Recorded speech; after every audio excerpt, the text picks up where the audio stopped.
Where are you from? My name is Matthew. I'm from Charleston, South Carolina. Wow. How many hours you drive from About here? 4.5, 5 hours, yeah. Wow. Yep. So what made you came here? I came here because what we're talking about isn't Donald Trump.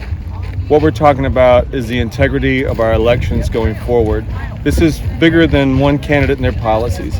This is about liberty, free elections, and sound elections you can trust. And if we don't get that, then it doesn't matter who runs if you don't have that. So for me, it's about the integrity of the election. It's so much bigger than one candidate or one policy. Yeah. So far you can see such a lot of evidence, but they still came no evidence. How do you feel about that? Yeah, the whole there is no evidence is very frustrating to me because I do pay attention. I watch your network. I watch online. You can see other the hearings they've been having, and it's overwhelming. Even here in Georgia, there were 9,600 dead people voted.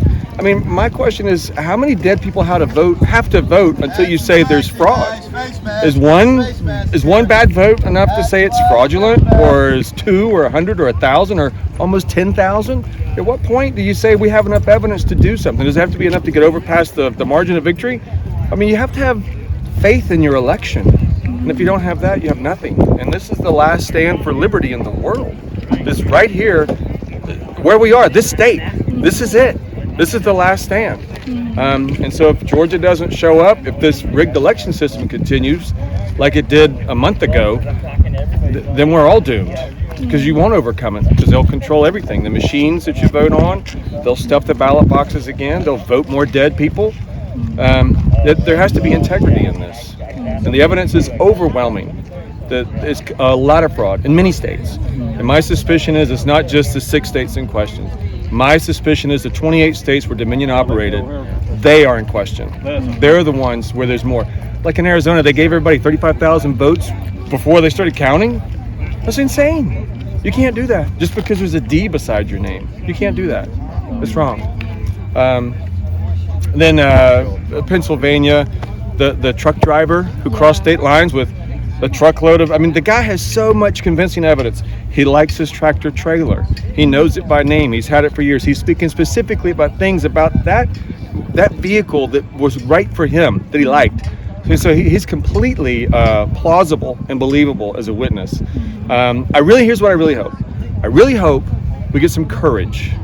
I hope that the people that have been elected to represent people have courage to stand up now, and stand up soon, because our time is evaporating. And once this window is closed, they will be next. They will not be reelected. They will lose their positions of power they're clinging on to now because they haven't stood for liberty when it counted. This is just the first time it's been so huge, so coordinated across so many states. And that's another thing that speaks to the legitimacy of the fraud. It is complete evidence. You just don't have all these states that stopped counting at the same time, doing the same patterns of what they did, stuffing ballots, kicking inspectors out. I've also, I am a poll worker from South Carolina. I was in for presidential elections going back to 2000 with George W. Bush. I actually over-contested elections when we had to inspect ballots for local offices, like county offices. And I know what that's like to sit there with two observers looking at them, and you have to sit there and honestly say, yeah, that's right, that's wrong. And you count votes like that. But you have to have people who can honestly look at the evidence and say, well, yeah, there's something wrong with this ballot. No, there's something good with this one, it's fine. And if you don't have that, you don't have integrity, and you have to have that.